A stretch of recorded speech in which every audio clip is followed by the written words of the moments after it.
Há diversos públicos de toda a humanidade observa a Bíblia.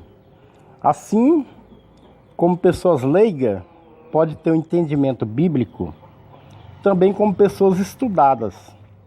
Tanto os seus relatores, seus personagens, existem leigos e existem pessoas de muito estudo, muito conhecimento. Mas a ênfase que a gente tem que ter na Bíblia, primeiro, é nas suas divisões, as suas separações, que vem a parte da criação, na parte da reformulação humana, na parte do amparo, do cuidado, de tudo.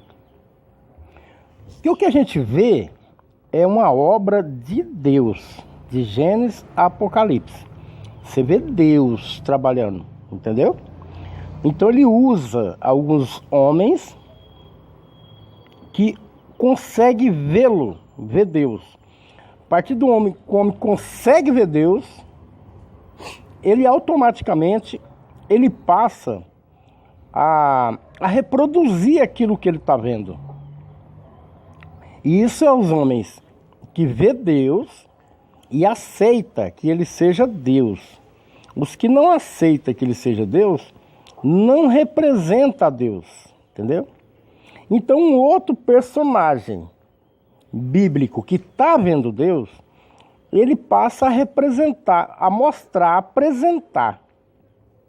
Não representar, mas a apresentar esse homem mau para o conhecimento de todos. Aí vai ser descrito na Bíblia. Então aparecem pessoas boas, que é observadora de Deus, observadora da justiça, e pessoas más.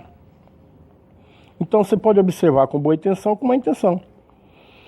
Mas não é que a Bíblia é algo para leigos. Não, é para pobre, para rico, para pessoa culta e pessoas não cultas. Então a gente vê médicos, engenheiro, psicólogo, advogado, médico, geologista, angiologista, né? Porque a gente vê todas as fases na Bíblia. Que a gente olhando a Bíblia como ela está escrita e ter o entendimento dessas partes, para que foi deixado, cada grupo de pessoas vai identificar uma parte. Que tem pessoas que olham a Bíblia só na parte espiritual. Aí ele vê assim, Deus criou os céus e a terra, todas as coisas, tá? Mas o povo sacaneou lá com Deus, se misturaram, os anjos caídos, veio, se misturou, teve filho, aí Deus mandou dilúvio, tirou aquele povo que não estava na conformidade, e vem trabalhando de novo na humanidade com Noé, vai descendo, tá, né? Tem pessoas que não, tem pessoas que para em Gênesis 1 do capítulo 1, Gênesis 1:1. Tem gente que para ali e já vê uma criação, um princípio, algo que se principiou, algo inicial. Então a pessoa vê ali um ser super poderoso fazendo todas as coisas e pronto, terminou ali. Agora tem pessoas que não, já vê assim, ó, Deus fez os céus e a terra e agora ele vai mostrar como foi feita essa terra. E tem outros que não, que falam que essa terra foi feita daquela forma e depois que está refazendo novamente. Então vê várias etapas. E deu também a demonstração disso lá no dilúvio. Esse é para nós entender mesmo como que acontece com as fases da humanidade, das pessoas boas e as pessoas ruins, pessoas más. A gente vê o dilúvio, a gente também vê com perfeição ali Sodoma e Gomorra, que é os dois exemplos que vem exemplificando para nós. E depois vem Apocalipse de João, a revelação que ele teve, e ele colocou ali em Apocalipse uma demonstração que vai vir de novo essas fases, ok? E a gente, olhando com o olho espiritual, a gente não consegue ver as coisas materiais como alguns veem. Então tem pessoas que é geólogos, por exemplo, né? As pessoas que estudam geologia, eles olham a Bíblia com um certo espanto. Por quê? Porque a ciência diz que o homem é pré-histórico, lá na idade, na época da caverna, na idade do bronze, né? Que eles usam os paleolíticos, neolíticos, né? Essas coisas todas, né? Os homens sapiens, eles vão usando isso aí, essas áreas, né? Mas ao mesmo tempo que eles estão lá vendo o homem da caverna, o homem da pedra lascada, pedra polida, era do bronze, era dos metais, né? Essas eras. Ele está vendo algo interessante, porque ele vê o homem criando aqui em Gênesis, onde Deus faz o homem em Gênesis 1, no capítulo 1, no versículo 26, ele faz o homem, Deus faz o homem. Então ele fez o homem e no sexto dia ele parou com toda a sua obra. Ele para toda a sua obra no versículo 31 de Gênesis 1. Acabou. Mas no capítulo 2 está uma demonstração de continuidade. Vai continuando.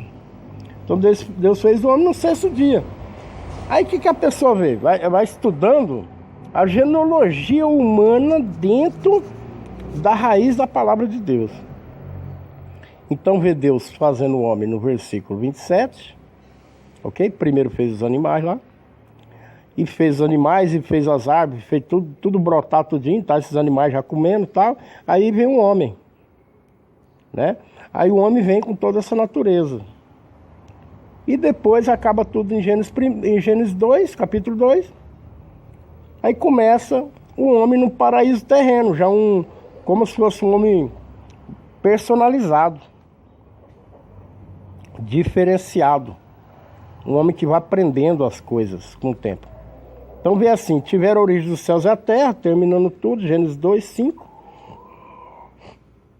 Mas em Gênesis 2, 5, na parte B, já diz assim, que Deus ainda não havia feito chover, então faltava coisa ainda para ser feita. Mas você vê Gênesis 1, dizendo que Deus fez os céus e a terra, acabou e está tudo pronto. Mas aqui não, a gente vê até no capítulo 2, Deus terminando toda a sua obra no sexto dia. E no capítulo 2, no versículo 5, da parte B, dizendo que Deus ainda tinha feito chover.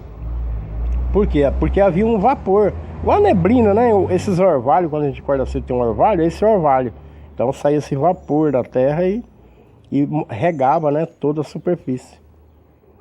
Então, a gente vê também no capítulo 2:8, dizendo que Deus plantou um jardim.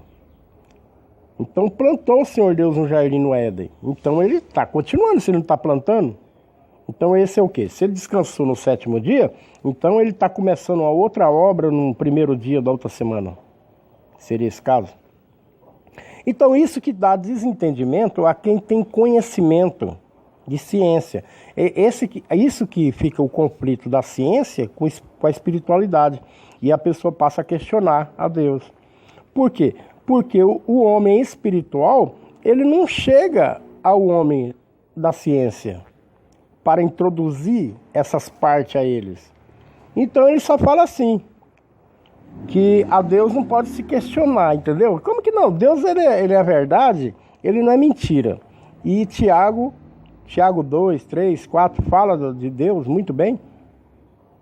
E ele fala plenamente, quem quiser saber, pode buscar Deus que ele vai informar. Todas as coisas é revelada.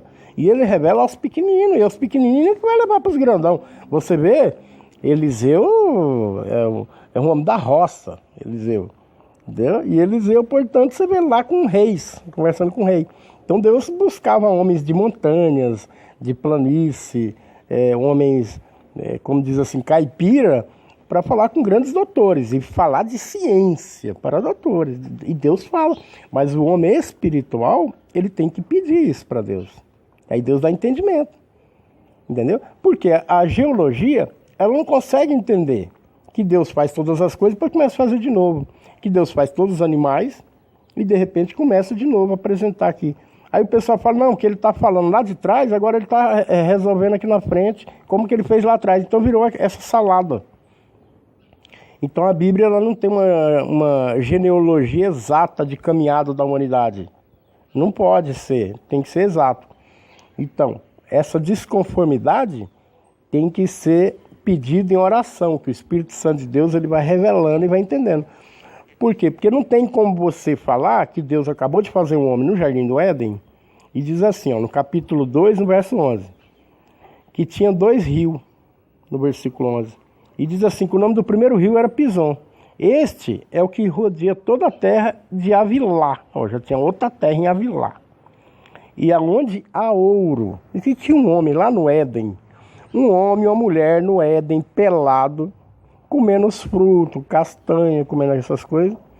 Como esse homem natural, o que ele quer com ouro?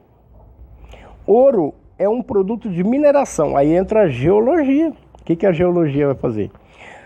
A arqueologia busca a resposta para essas coisas. E a geologia, ela entra na curiosidade.